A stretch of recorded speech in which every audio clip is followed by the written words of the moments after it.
Quando saímos do Bengals Farm, junto ao Loch Lomond, o relógio estava perto das 11 horas.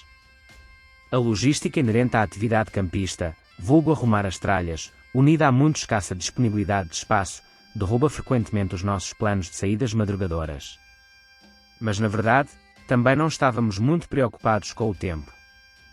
O trajeto planeado para este dia era bem mais curto, pelo que tínhamos mais espaço de manobra.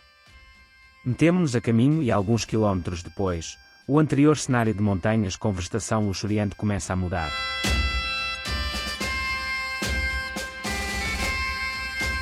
Entramos noutro mundo. O Vale Glencoe. A imagem é agreste, quase desoladora, mas imponente. Sentimos-nos quase esmagados com a grandiosidade deste espaço. Pelo caminho, vamos parando para tirar fotografias, e sentimos a energia do local.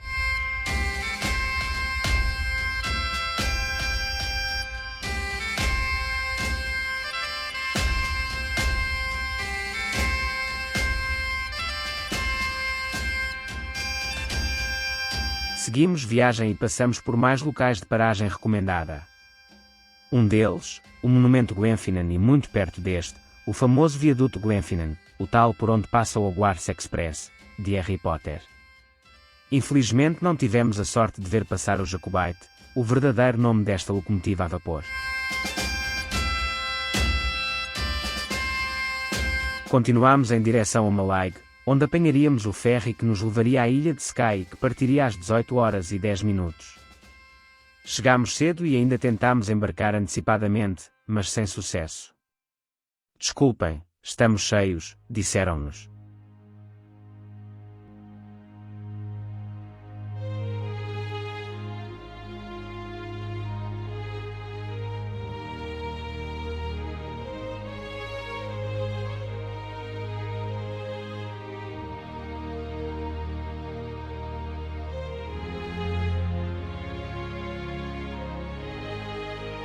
Lá tivemos que fazer tempo. Compras para o jantar, fotografias e sentir a vibração do porto. Até que pelas 19 horas, estávamos a desembarcar em Armadale. Tínhamos chegado à mítica ilha de Skye. Junto ao porto, ficava aquela que ia ser a nossa base das 2 noites seguintes, um parque de campismo ecológico, o Skye Forest Garden.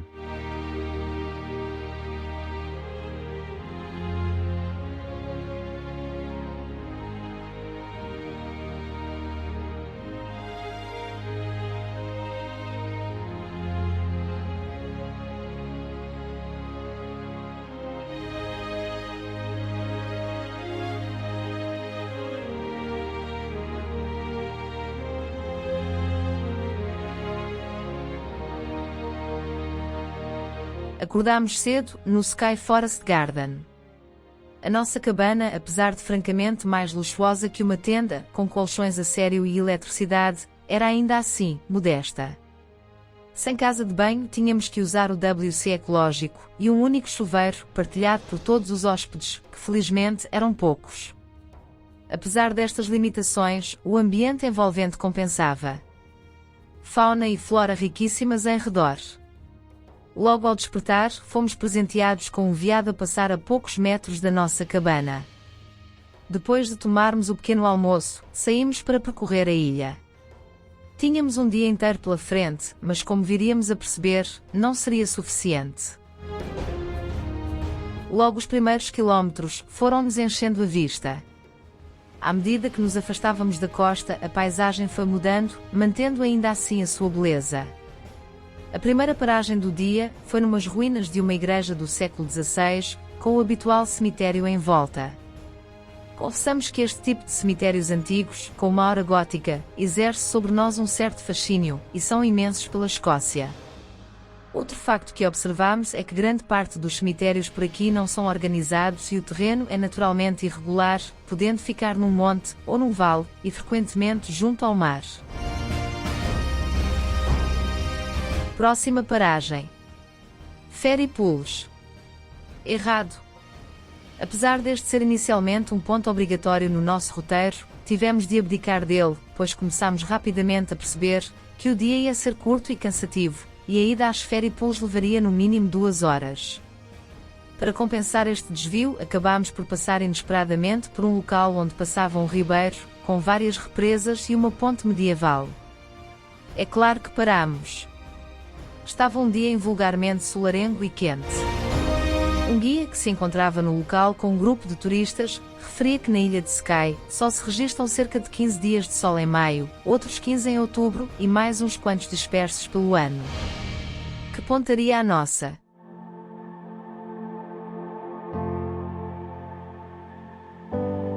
Continuamos o nosso caminho, desta vez em direção ao Nest Point, a ponta mais a oeste desta ilha. Para além de oferecer uma espetacular vista do cabo e dos penhascos marítimos, o Nest Point tem um dos mais bonitos e fotografados faróis. Nesta altura, já nos tínhamos estreado nas famosas estradas Single Track. Estas estradas, muito frequentes nas terras altas escocesas, caracterizam-se por ser extremamente estreitas, permitindo apenas a passagem de um veículo de cada vez. De X em X distância, têm zonas de passagem, onde um dos veículos tem de parar para deixar passar o que vem em sentido contrário. Como podem imaginar, isto faz com que se demore o dobro do tempo para qualquer percurso.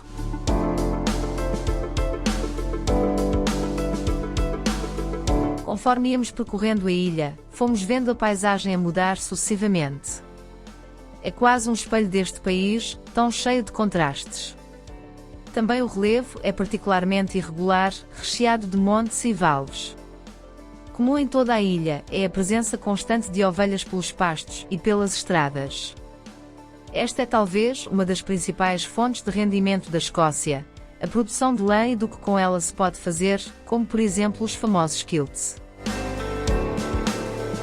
Apesar de pararmos com frequência, mantivemos-nos fiéis ao trajeto programado. Era a altura de visitar o nosso primeiro castelo na Escócia. O Castelo Dunvegan, casa do clã MacLeod. Em tempos idos, estes, juntamente com os MacDonald, eram os dois clãs dominantes na ilha de Skye e inimigos por natureza. Depois da visita ao castelo, decidimos fazer uma pausa. Com o calor a apertar, uma cervejinha vinha mesmo a calhar. Azar! Não se vende bebidas alcoólicas no bar do castelo. Mas havia cerveja de gengibre que experimentámos e gostámos.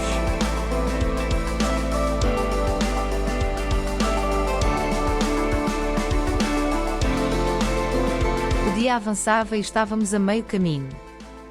Fomos assim parando nos marcos principais da ilha. Um dos locais que visitámos foi o túmulo de Flora MacDonald, heroína jacobita, fundamental na fuga do Bonnie Prince Charlie, após a derrota na Batalha de Culloden, contra as tropas inglesas, em abril de 1746.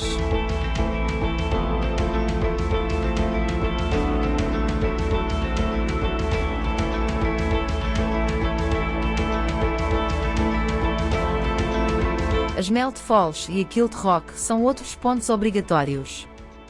As primeiras são uma queda de água que jorra para o mar e a segunda um enorme penhasco, com formações que fazem lembrar um kilt. São ambos visíveis do mesmo local que, para nosso desgosto, estava apinhado de gente. Também as quedas de água estavam com baixo caudal, reduzindo consideravelmente o seu efeito dramático, mas que ainda assim, são dignas de visita.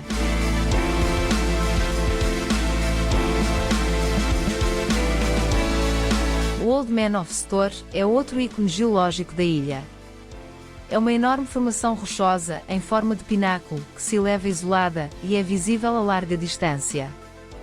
Várias são as lendas ligadas a este monumento natural. Uma delas diz que o Old Man era um gigante, já idoso, que foi transformado em pedra. A última visita que tínhamos planeado para o dia era Portree, a capital. Na ilha de Skye as cidades não parecem bem cidades, mas antes pequenas vilas. Portree não é exceção. Um pequeno porto pitoresco, famoso pelas suas casinhas coloridas. Francamente cansados pelo exigente percurso do dia e pelo calor que se fazia sentir, não tivemos forças para explorar muito. Era momento para relaxar e provar uma cerveja produzida na ilha. Blonde para o Mário, Red para a Cláudia.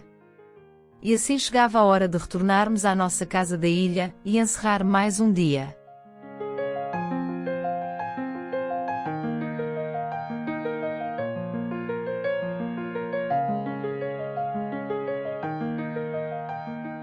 Chegado o 8º dia de viagem, era hora de deixarmos a mágica ilha de Skye.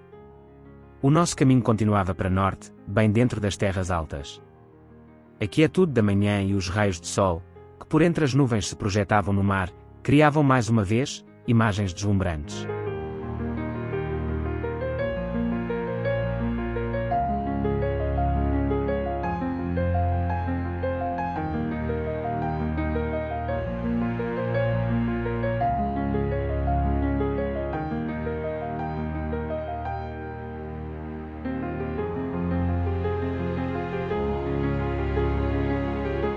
E novamente deslumbrados ficámos na primeira paragem do dia. O Castelo Ellendonnan é o castelo mais fotografado da Escócia. Construído sobre um lago, e bem conservado, é mais um dos postais ilustrados deste país. Já tínhamos visto fotografias deste castelo dezenas de vezes, mas nada se compara à real beleza que sustenta. A luminosidade do dia ajudava a pintar um cenário ainda mais atraente.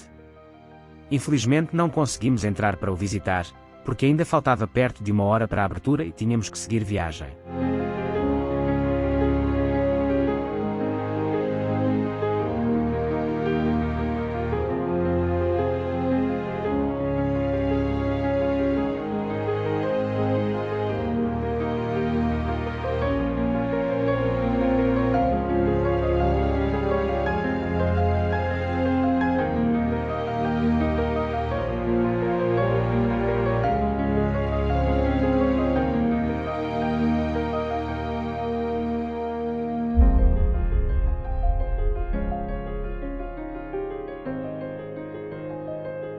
A etapa seguinte e talvez a mais marcante do dia, implicava um percurso desafiante e desejado por muitos motociclistas. A Applecross Pass. Curvas e curvas em estrada single track, que se estendem pelas montanhas da península de Applecross. Conhecida localmente como Balac na Baa, em gaélico, e que significa a passagem do gado, esta estrada foi em tempos longínquos utilizada para levar gado para outras zonas das terras altas, sendo a única alternativa. Atualmente, existe uma outra que contorna estas montanhas, mas não oferece o mesmo cenário. Ultrapassada a expectativa inicial, e conforme fomos subindo, subia também a nossa admiração.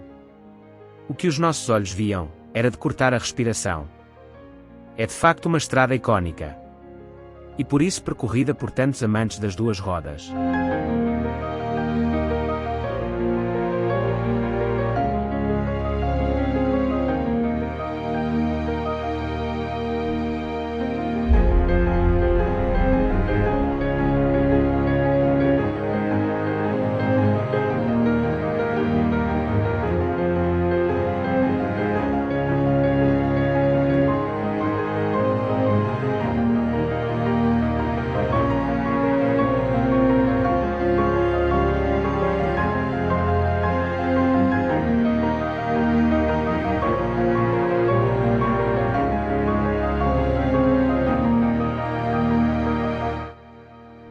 Ao chegar a Applecross, parámos para relaxar e beber um café numa esplanada que estava bastante concorrida.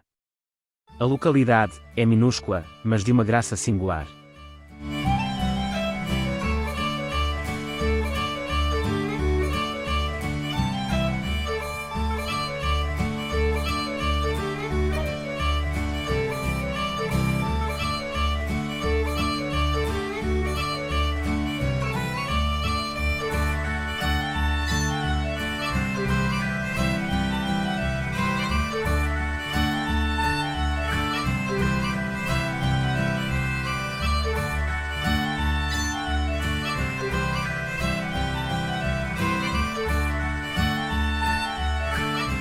O céu estava azul, e o dia quente, apesar das previsões de chuva para esse dia.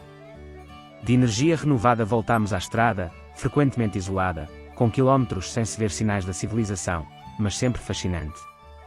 Em pleno caminho, somos surpreendidos por um ribeiro com pequenas cascatas e represas.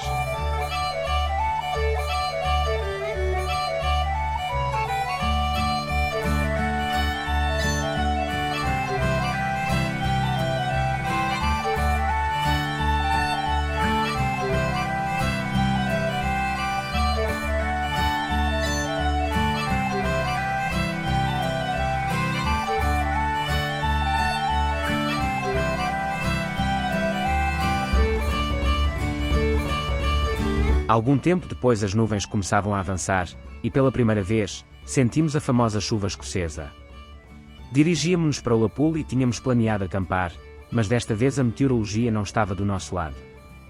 Tinha sido emitido aviso amarelo de chuvas fortes e trovoadas para essa noite.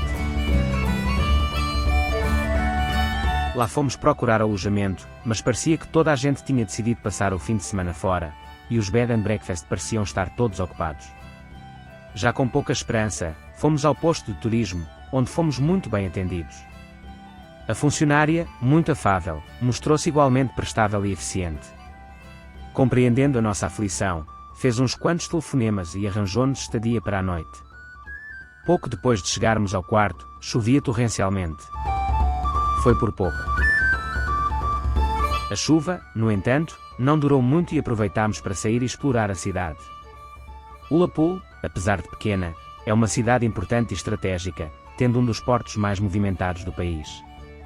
Caminhávamos no passeio junto ao mar, quando nos apercebemos da presença de 2 visitantes inesperados. Ali junto à costa, andavam 2 focas, provavelmente à procura de jantar, e de vez em quando mostravam as cabeças. Ver estes animais na natureza, e não em cativeiro, fizeram com que os sorrisos não saíssem das nossas caras. O ambiente era mágico.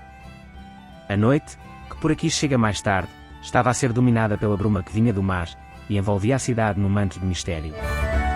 Mesmo como imaginamos, as cidades costeiras do norte da Escócia. A jornada acabava com um jantar de fish and chips e umas cervejas no pub local, onde uma banda tocava versões de Johnny Cash. Um fim de dia perfeito.